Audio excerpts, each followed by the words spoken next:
Out a road outside of Middletown here, and it winds all the way up basically to Lower Lake through the mountains. It's gonna poke down into some creeks here wherever I don't think we'll get shot for it. What we are doing is we're looking for a boulder that was alongside the road. I stopped out here one time. I was just trying to see where this road went, and where it went, man, it goes a long ways. And this boulder was loaded up with crystals, which didn't make sense, you know, out in serpentine land here, which is predominantly what it is. But crystals don't always make sense. They just kind of pop up in the cracks they pop up in the spot where they are. And generally are kind of different than, you know, the rest of everything. I think this might be it. Now, roadside geology will tell you clues of what's around you when you're just looking at hillsides of stuff that look like other hillsides of stuff. Let's go ahead and park and get out. We can't. Creeks around here are really just weedy washes that run through the cow fields and stuff. So it's not the greatest picking. But this rock made me stop one day because you see it's not serpentine. Just right away you can see the layers in it. And we have an intrusion that runs through these hills that's basically, if you were in Australia, you'd call it a reef. Yeah, they're still called reefs here, but it's this layered quartz is the base of it. It's all quartz. And it could be over 100 feet thick. I've seen it, you know, like if it went from that fence post all the way down like that thick, and it's so thick you can see it running through the hills. I don't see a chunk of it here. But there's white ribbons of it that run through these hills, and they've mined pieces of it where it was reddened, and they got mercury out of there and stuff, and then I'm sure they've mined gold out of it. But here's a piece, and it's laid here all by itself. You don't see anything else around it. But you can see that it's mostly quartz, and not just that, it's crystally quartz. These are all quartz crystals. It's even kind of green tinted down here, and you see the pockets. It's about as large as druzy can go before you have to, you know, start calling it actual crystals. This is broken off. This is where it's decaying down below, and it goes from quartz looking material into almost bluish cherts. So some sedimentary process of laying down, I'm sure. I'd almost call this a white chert, I guess. So maybe it's a white chert layer that I'm looking at that runs through these mountains. You know, everything microcrystalline quartz based, but the layers and the stuff. Oh, here, look. These are all just... The black that you see here are lichens that have grown on it, so it's been exposed for that long. But by my thumb, I hope you can make out the actual crystal tips there. And they run all the way down. Here's some larger ones by my thumb here. Those are actual crystal points sticking off of this thing. So I found some places where they were mining on this and looked through it and didn't find any crystals, but that's what I'm hunting when I see them digging into it, because that's all it takes is a crevice like this and then these crystals to get larger. So opportunity, the correct space, and time for them to grow. Now, does that mean that up on this hill there's more of it? I don't know, because as I look up there I just see serpentine boulders. I don't see any more of the stripe of this. And I think when I was driving out here that day a couple years ago, I was actually, you can see this stripe running through the hills from the highway that kind of parallels us on the other side of the ridge. And I was trying to get to this, and I think this is all I ever found. I drove up this road a long ways and couldn't find the continuance. I was hoping to see it sticking out of some decrepit fence nearby the road where I could get a closer look, but it didn't happen. So we'll go down to the gravel beds that are close to here. Try and find an access point. You know, when I'm doing that, it always depends on, these are some pretty stout looking brand new fences, pretty well used land, so I don't want to jump fences. I want to find access points by bridges and spots where it's, you know, acceptable, where it would be okay. Generally ranchers, you know, the only problem they have with people climbing fences, besides messing with what's ever beyond them, would just be tearing the fences down and bending them out of shape when you're doing it. So anyhow, let's go down to the gravel bed if we can and look around and see if we see any loose crystals. So, bag is emptied out, and all there is here is some broken down fences and a bridge access point. And we're just going to drop down on the gravel. Looks like it's just worker bees working and nobody that would really mind. So we're going to go look around and see what we see. It's exciting. I had to scurry down that to here. But now we're on a creek I've never been on before. It looks like it's loaded up with minerals. Well, the funny part is I may have been on this somewhere where it winds all the way through and back down, because this is going the opposite direction I thought it would. So it obviously traces through the hills and then turns around and heads back to the ocean. Just one of those. Oh, and there's fish trying to come up the little rapids, splashing with their backs out. That's a good thing. So go right down here, grab this first one. Nice serpentine node. So when I see worker bees out on the land, these guys are using big old tractors and they're clearing stuff for a vineyard. Sometimes it's a good thing because you can actually communicate with them. You know, we're on a chunk of property. This is public, but that gets touchy when they go deep inside people's properties and stuff. So I try and find spots like this. See the road? There's no fence there. It's literally a landslide area. No rancher is trying to ever use that for cows or livestock. Nobody's growing crops on it. There's no houses anywhere around, that type of deal. And then as I'm going up it, I just use discretion and stay away from people's crops of all kinds and homes and stuff. That aside, when you have people way out in the field working, you can actually sometimes get permission from them, or a tentative permission. It's just some tips, you know. Don't be afraid to put yourself into a situation either way to find out how the people feel about it. And then you'll know. It's a good acid test. Big, beautiful fish in this. It's probably untouched by anybody fishing. I just drove up a dirt road for a ways that, you know, for people who associate public with being paved, wouldn't seem public at all. So I'm sure a lot of people turn back. Some little quartz on here. Just that's a big deal in California. There's so many people and the landowners reacting, and so we end up with a lot of locked up land and a lot of locked up public resources that we can't get to. And I'm always trying to throw hints out there on how to get to it, but still keep the peace. Because you don't want to just march out preaching your rights, because you'll just get people more defensive on the other side.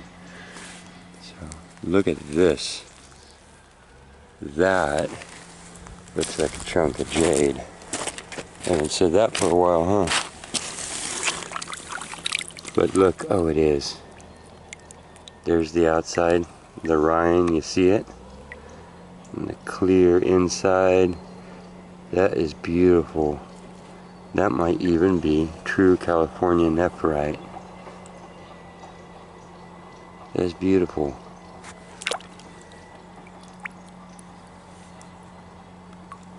Even the shape of the original boulder. I see.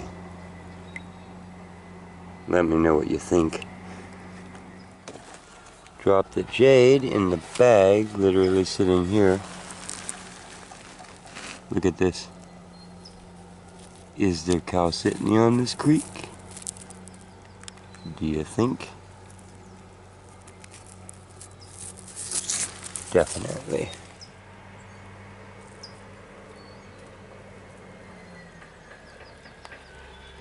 Sorry for the tractor noise. He's seeing us, we're seeing him. These bulldozing oak trees, we're picking up rocks. Nobody's bugging each other. I guess that's liberty. Okay. Here's one of these painted stones. I think it's a tufa that gets stained in its layers as it's being made. We'll go ahead and click that also because it's light. This is First Beach. Here's the colors on it. I'll try and go really slow. It's grayed out from being dry and washed out in the midday sun. But there's a lot of variety. Blue glass.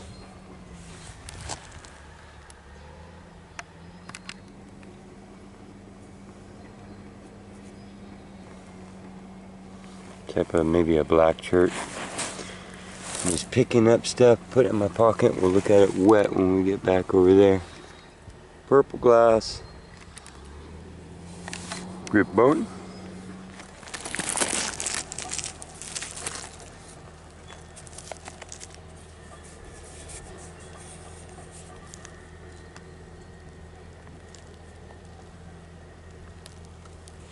Down to the water, there's a little scum on it, but this is actually pretty cold for the end of the summer. So you can still see some colors coming through here. Some crazy mixes. This has, must be some sort of jasper. Little clear veins of quartz in it and such. Nice red. It's a new mix. The serpentine's kind of chalky here. Ooh, you. That's almost. Oh, it's a very thin little layer of chalcedony on either side with a druzy pocket that's grown together. We're used to that. And then the staining in there, almost carnelian from the red seeping in from the mineral earth around it. I would say. There's a lot of good color right here, actually. Let's pop these two out of my back pocket if we're gonna get wet. But look at this gravel bed. Ooh, so much color. Let's set those there and then look at what that is. Man, it's got some brightness. Don't you? Yes, it does.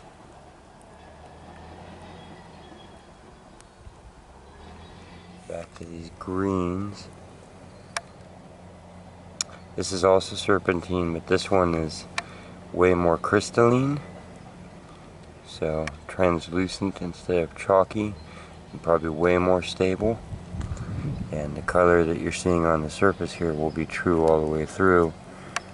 And even less beat up as you go through, so all the little white marks that you see from breaking and fracturing from being tumbled will probably disappear.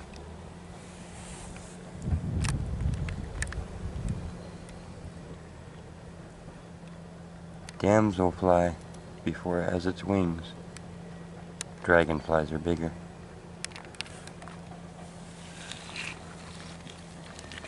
And yeah, we could just sit here and fish around like raccoons.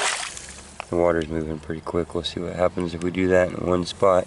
That's why it's good to walk upstream and then walk back, is because you'll stir a lot of muck off the stones and then be able to see what's there on your return. Look at this crazy stone that I just picked up. It's already broken into a slab. Look at the color that's coming out of it. Watch. See it? That's insane.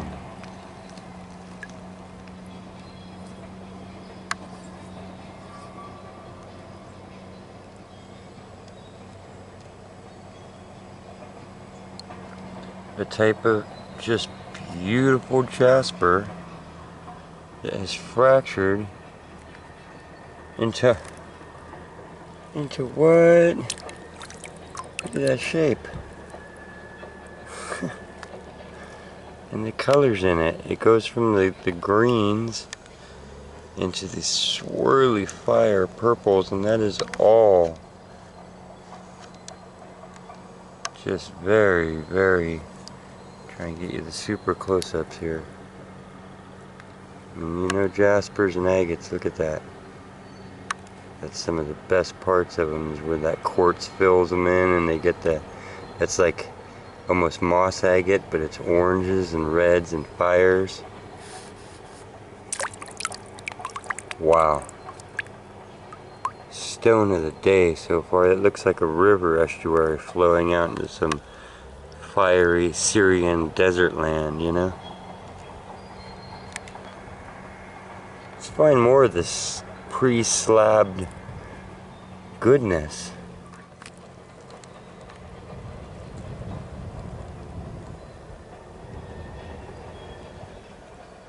I think this one's gonna be killer when we get it wet, so I'll drop it in my back pocket. When those start feeling bulgy, I go down to the water each time.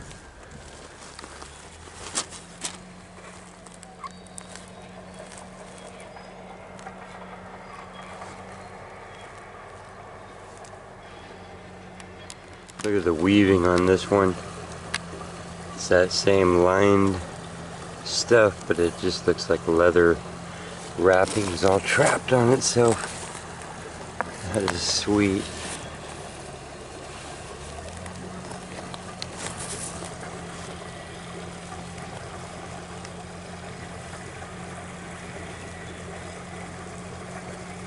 So many intricate little lines flowing into those intricate lines, flowing into those intricate lines. Always look like desert landscapes to me. There you are, heading through some pass, you know, in red rock country.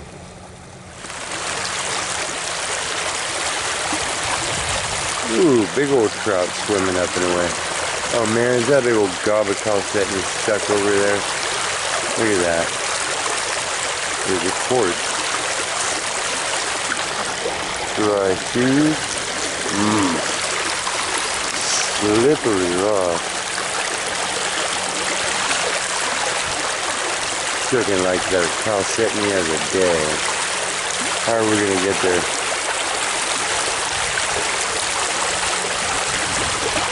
Bummer. Now your foot's wet. We'll just have to go after it.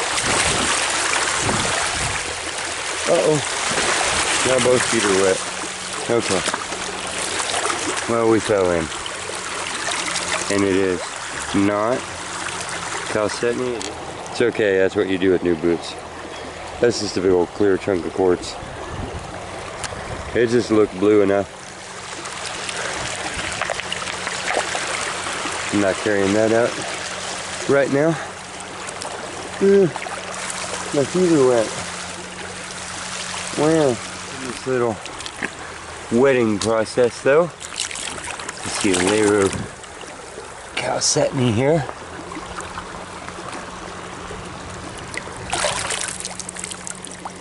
Oh yes, we know this from Dry Creek in the other direction. This is basically a big old nugget all laced through its host stone. That's a nice little pocket there, isn't it? This would be more of a specimen rock. And now it's going to be one of those. Let's see what this red one is. Oh, this red one. Let's look at it up close.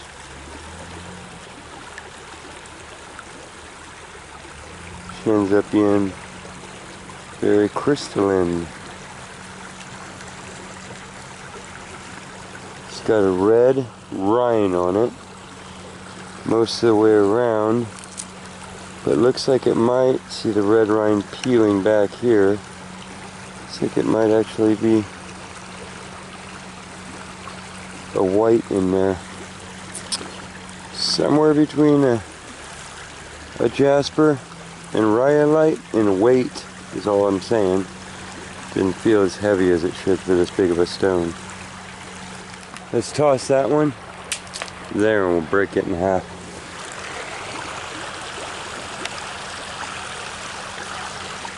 Almost a touch of moss agate stuck inside this. It's as blue, dark blue, indigo as it is green. But you can see its little fibrous parts almost go mossy there from what's being exposed. A little bit that you can see. There's the business of what's in our back pocket. Might as well stop here in the middle and let all of the precious stones migrate towards us for a second. Ooh, this is that one that I said had potential. It's a light blue-green with some actual blue intrusions there. Little bits and pieces. Nice clean. Ooh. Yeah, look at that, more careful. I like this one because of its shape. It seems to be browns and reds on the inside with just green on the upper and lower layers in a triangle form. Water. This is one of those little stones, my desert scene stones, but just really red, and we're taking it.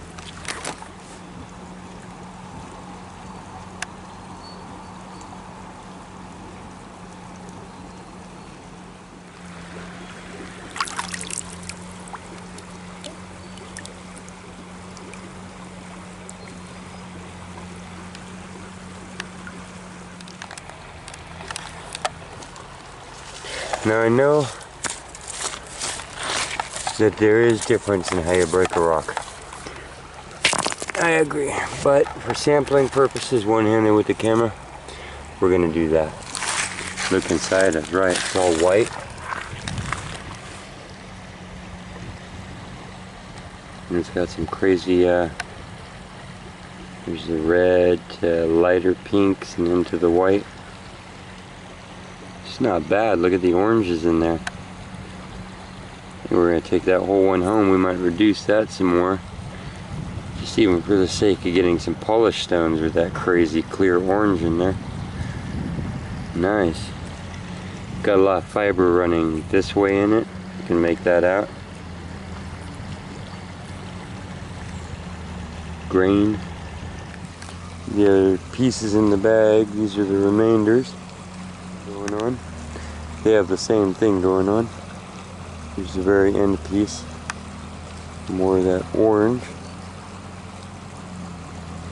A lot of this good, tight grain serpentine. Very strong. The blues and the greens showing up in it. Very microcrystalline. Pure. All the same type. And these are some of my favorites. It's stained from rust, or I mean from the algae at either end, but you can see the true color of the stone. It just goes from turquoises into these deep blues. And that's a nice piece. That's a nice piece. These are just the hard chunks that the river beats everything else out down and then rounds them out. And then you have just the cores left. But I was stopping to look at that.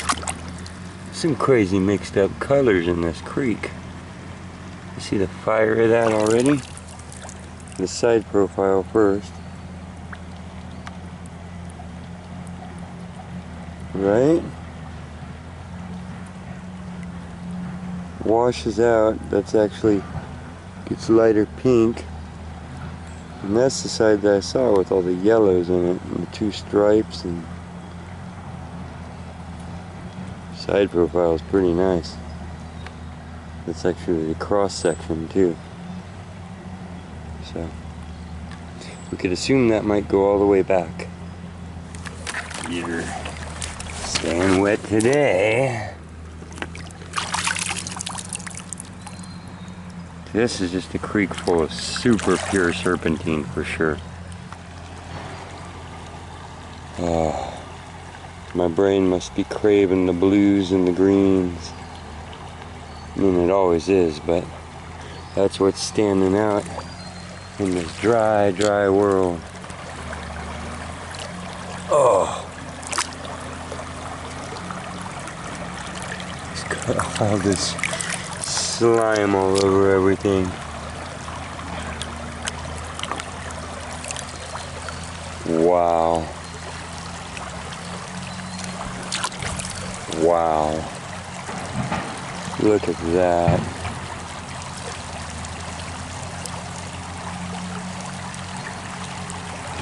Wow.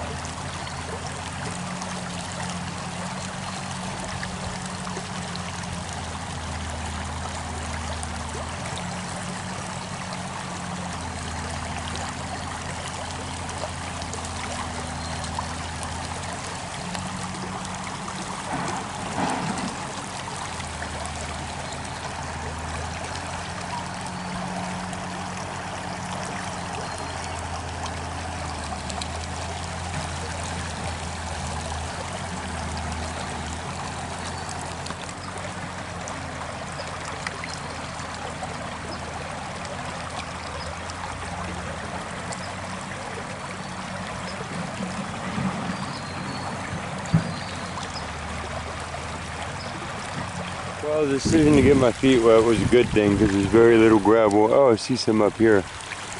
But we're walking out seeing a lot of color. It's hard, so I'm just getting the brightest things picking through the rapids. But this, if you can look real close there, there's a sweet, sweet deep chunk of chert, maybe jade. It's got a lot of algae on it, but if you can make that out, look at that color.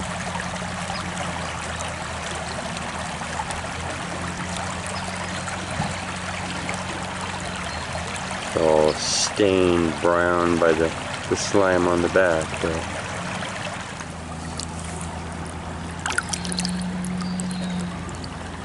Fish bone. Deer jaw.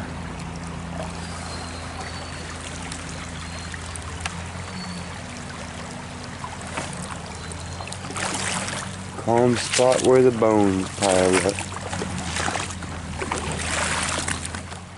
I looked and this creek runs down, runs into a river, runs about 3 or 4 more miles past that, and then there is a metal tube that goes into that river. And that's where I get my drinking water for my house. So I'm standing in my headwaters. Interesting. Cool chunk of quartz here. It's got little brown giraffe markings all through it. The backside doesn't have any of them. I scrubbed and scrubbed. They are part of the rock. Just a feature of that layer. Look at the blue of this one, and then the cool staining that happened around each fracture. It'd be awesome if you could capture that in a stone somehow. Here's the back. It's probably like the biggest fracture mark, and it spreads out. And look at the tracings all along it. Not to mention the whole stone is beautiful. It stands out. Look at that blue, super light. Look at this one. Look at the colors in it. All the way through, solid layers, all sides. And just so distinct from one another, but so stable and bonded. Look at that. That's freaking awesome.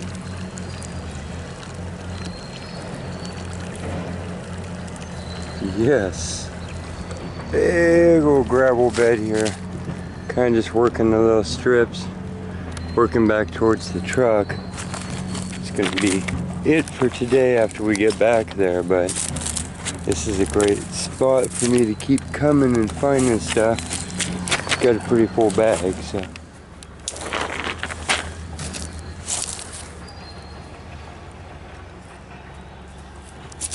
Use some forehead sweat to try and bring that out.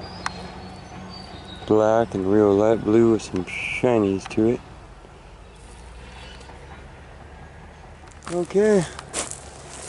That was a good rock wander. Mount San Lena off in the distance. And yeah. Come to the end of that little exploration of this particular gravel bed. And wasn't disappointing at all. I really liked what we found. Some more really cool pieces. Found a couple that I could argue between what was the stone of the day, and I got to get out and look through an area where I have not been. So yeah, thank you for coming with me. As always, take care of yourselves, take care of each other, and I'll see you off down the road.